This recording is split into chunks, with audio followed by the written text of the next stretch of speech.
So జైలుకి వెళ్ళి అనుకున్నా ఆ రోజు నేను. ఇక తప్పదు, అయిపోయింది, కేసు నమోదు చేస్తూ ఉన్నారు, తప్పక నమోదు చేస్తారని చెప్పేసి మా వాళ్ళే మమ్మల్ని భయపెట్టడం, చాలా భయభ్రాంతికి గురి చేసినా కూడా నేను ఎక్కడ భయపడలేదు. ఎందుకంటే నేను తప్పు చేయలేదు, నేను చేసిందల్లా కేవలం సాయం మాత్రమే. నాకు ఆ క్షణంలో కనపడ్డది కేవలం, సో అతను ఎవరు, ఏ కులం, ఏ మతం అని చూడలే, ఆపదలో ఉన్నాడు, దెబ్బలతో పడున్నాడు అనుకున్న మాత్రమే తప్ప వేరైతే కాదు. సో ముఖ్యంగా చెప్పాలంటే ఇది నేను రాజకీయంలో ఉన్నప్పుడు, అప్పుడే జగన్ యువసేన జగన్ యూత్లో ఉన్నప్పుడు నేను పాకలు పోయి వస్తూ ఉంటే మధ్య అశోక్ నగర్ దాటిన తర్వాత అక్కడ 3 మిల్లులు అంటారు, ఆ మిల్లు దాటిన తర్వాత ఒక తండా వస్తుంది. ఆ తండా పక్కన మేము మరి 2 వీలర్స్ మీద మేము వస్తూ ఉంటే, నేను వేరే మా మిత్రులు కలిసి వస్తూ ఉంటే మధ్యలో యూనల్ పాస్ చేద్దామని చెప్పేసి చెట్ల దగ్గర పోయినప్పుడు ఒక చిన్న మూలు వినపడ్డది నాకు. సో ఏంది ఇక్కడ సౌండ్ వినపడతా అని చెప్పి సాయంత్రం సమయంలో పోయి చూస్తే ఒక మనిషి బట్టలు మొత్తం చినిగిపోయి ఉన్నాయి. సో ఈ ప్లేస్ అంతా కూడా ఓపెన్ అయి ఉన్నది. సో మొత్తానికి అయితే రక్తం మరకలతో అయితే అక్కడ పడి ఉన్నాడు.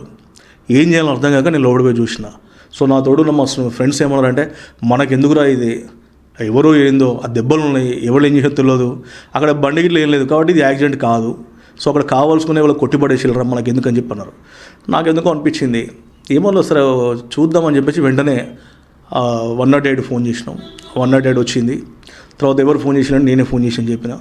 సో నేనే అమాంతం వాళ్ళు ఎక్కించే క్రమంలో నేను కూడా పట్టుకుని ఎక్కించే క్రమంలో నా బట్టలు మొత్తం కూడా రక్తం అంటినాయి. సో వాళ్ళు ఎక్కించుకొని నర్సంపేట గవర్నమెంట్ హాస్పిటల్కు తీసుకోపోయినప్పుడు వెనుకనే నేను కూడా పోయినా. అప్పుడు మా వాళ్ళు అంటూ ఉన్నారు, నా ఫ్రెండ్స్ అంటారు, ఎందుకురా మనకు అవసరం ఈ రిస్క్, ఇది దారిన పోయేది మనం తొలగించుకుంటే రేపు ఏం జరిగినా కూడా మన ఇబ్బంది అవుతుంది అని చెప్పేసి నేను క్రమంలో అప్పుడే నేను రాజకీయంగా కొద్దిగా ఎదుగుతూ ఉన్నా. ఇది నేను చెప్పేది దాదాపుగా 13 సంవత్సరాల క్రితం ముచ్చట, ఇది 14-15 సంవత్సరాల క్రితం ముచ్చట. సో ఆ క్రమంలో అటు పోయిన తర్వాత నేను కూడా హాస్పిటల్ పోయినా. అప్పటికే వాళ్ళు అయిన పరిస్థితి చాలా సీరియస్ ఉంది. ఎందుకంటే ఈ ప్రైవేట్ పార్ట్స్ పైన బాగా బలంగా కొట్టడంతో అయింది. సో నాకు పూర్తి తెలియదు. అతని మొబైల్ మాత్రం అక్కడ కింద పడడం నేను తీసుకున్నా. సో తీసుకున్న తర్వాత ఈ లోపు నాకు పోలీసులు కూడా అక్కడికి వచ్చి వాళ్ళు అప్పటికే నేను, ఎందుకంటే పోలీసులు సమాచారం ఇవ్వాలని నేనే సమాచారం ఇచ్చిన ఒక బాధ్యతగా. ఇక్కడ వాళ్ళు వచ్చి నన్ను క్వశ్చన్ చేసే పరిస్థితికి వచ్చేది, ఎవరు నువ్వు ఇట్లా చూసినావు అట్లా అని చెప్పి అడిగినప్పుడు అప్పుడు మా ఫ్రెండ్స్ అన్నీ ఉన్నారు. ఇక వాళ్ళు ఏమంటారంటే, ఇదంతా ఇట్లా ఉన్నదిరా, ఇది వాళ్ళు నువ్వేదో చేసినట్టున్నది అనే రకంగా క్రియేట్ అవుతా ఉందిరా, ఇది అంతా మనకు అవసరమా అంటే, దాంట్లో తెలిసిన ఒక కానిస్టేబుల్ నాతోటి, ఇదంతా రిస్క్తో కూడుకున్నది, అతను చస్తడో బతుకుతుంది, వాడు బతుకుతే ఓకే కానీ చస్తే మాత్రము అది నీ మీదకే ఎక్కువ వచ్చే అవకాశం ఉందని చెప్పేసి కొద్దిగా మరి అతను ఏ ఉద్దేశంతో చెప్పినో నాకు ఉదయం అనిపించింది. అప్పుడు అనిపించింది, సరే మనం మంచి పోతే చెడెదురైతుందా, ఒకవేళ కనుక చెడైంది అనుకో, సరే ఇది ఒక రకమైన అనుభవం అనుకుందాంలే అని అనుకొని పోయిన తప్ప భయపడలే ఇక్కడ. ఆ తర్వాత నేనే కొంత ఆ డయల్ లిస్టు తర్వాత రిసీవ్డ్ కాల్ చూసి దాంట్లో లాస్ట్ కాల్ ఏదైతే ఉందో ఆ నెంబర్ కాల్ చేస్తే అది వాళ్ళ సంబంధించిన కుటుంబీకులు అనుకుంటా. సో ఇలా ఉందని చెప్తే వాళ్ళు ఏం చేసి ఆ పక్కనే వాళ్ళందరూ హాస్పిటల్కి వచ్చిన తర్వాత దానిలో అతను ఏం చేసినాడు, నేను సెల్ దగ్గర ఎక్కడిది, తర్వాత మామూలు ఏం చేసినావు అని చెప్పి కొద్దిగా సీరియస్ అయ్యాను. ఆ తర్వాత మామూలు చెప్పి నాకు గుర్తుకొచ్చింది, అరే ఇది నిజమే, మనం నిజంగా మంచి అయిపోతే చెడేరైతుంది కావచ్చు అనుకుంటే నైట్ ఇంటికి వెళ్ళిపోయాను. నేను ఇంటికి వెళ్ళాక పొద్దున్నే నా దగ్గరికి కానిస్టేబుల్ వచ్చి నేను సార్ రమ్మంటాను తీసుకొచ్చినాక సిఐ గారు పిలిచిళ్ళు.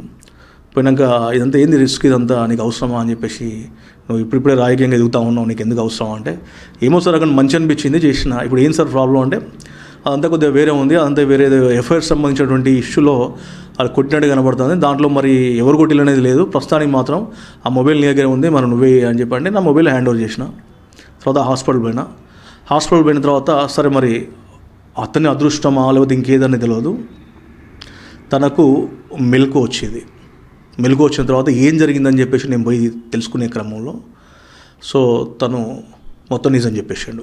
సో పోలీసులు కూడా వాంగ్మూలం తీసుకున్నారు. ఏంటంటే వాళ్ళకు సంబంధించినటువంటి తాండాలని వేరే ఎఫ్ఐఆర్స్ మధ్యలో ఉన్న గొడవతోటి అది కక్ష పెంచుకొని వేరే వాళ్ళు కొట్టి అక్కడ పడేసిపోయాను, అది చనిపోయింది అనుకుని చెప్పి ఆడ పడేసిపోయాను. సో ఆ టైంలో నేను చూడడము తీసుకొచ్చేయడం అని తర్వాత నన్ను అసలు తను చూడలే, కాకపోతే నన్ను వీళ్ళు చూపించి మరి ఇతనే ఉన్నాడా అని చెప్పంటే లేదు ఒక్కసారి అయితే ఏంటంటే ఇది లేపే క్రమంలో మాత్రం నన్ను చూసిండు అంతే. సో ఇతనే నన్ను లేపి తీసుకొచ్చిండు తప్ప ఇతను నన్ను కొట్టలేదు, ఈ సార్ ఎవరో నాకు తెలియదు అని చెప్పడం జరిగింది. సో అప్పుడు పోలీసులు కూడా ఏం చేసేయాలంటే సో ఇది రాజుకు సంబంధం లేదు అని అన్నారు. తర్వాత నేను ఆ సంబంధించినటువంటి ఆ కాల్ లిస్టుల దానికి సంబంధించి చూస్తే కొంత నేను కూడా మళ్ళీ వాళ్ళ తండా పోయి ఎంక్వైరీ చేయడము ఏం జరిగిందని తెలిసి సో తెల్లారికల్లా ఎవరైతే కొట్టిల్లో ఆ కొట్టిన వ్యక్తులను పోలీసులు తీసుకొచ్చి స్టేషన్లో కూడా కూర్చోబెడితే వాళ్ళే మేమే కొట్టినాం అని వాళ్ళకున్న వేరే సంబంధించిన ఒక ఎఫ్ఐఆర్ వల్ల మేము కొట్టినామని చెప్తున్నారు. అప్పుడు నాకేం సంబంధం లేదు అనేది క్లియర్గా పోలీసులు చెప్పడం.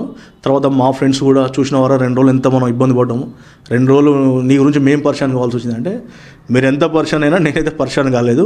కాకపోతే ఇక్కడ ఒక్కటే ఏమనిపించింది అంటే మనం మంచి చేయకపోతే చెడు అయింది ఎదురవుతుందా అని కూడా ఒక తరుణంలో అనిపించింది. కాకపోతే నేను నమ్మింది ఒకటే, నేనైతే చెడు చేయలేదు, నేను కొట్టలేదు. సో తన ప్రాణాలు పోయే పరిస్థితి ఉంది కాబట్టి తీసుకుపోయి ఆసుపత్రిలో వేద్దాం అని చెప్పేసి మాత్రమే అనిపించింది. ఇక తర్వాత జరిగే పరిణామాలు ఏవి కూడా నేను ఏమి నాకు గుర్తుకు తెచ్చుకోలేదు, అసలు నేను ఆలోచించలే. సో ఇలాంటి నా జీవన ప్రయాణంలో అనేకం ఇష్టం సో గుర్తుకొస్తున్నాయి, చాలా ఉన్నాయి ఇలాంటివి. సో ఆ రోజు జరిగినటువంటి ఒక ఘటన మీకు చెప్పాలనిపించింది. ఎందుకంటే మంచికి పోయినప్పుడు చెడు ఎదురయ్యే పరిస్థితి ఉంది, కానీ అది చెడు ఒకవేళ వచ్చినా కూడా, ఒకవేళ చెడు మన మీదకి వచ్చినా కూడా తాత్కాలికమే. ఎందుకంటే మంచే చివరిగా గెలుస్తుంది అనడానికి ఉదాహరణగా నీ విషయం మీకు చెప్పాలనిపించింది, చెప్పిన.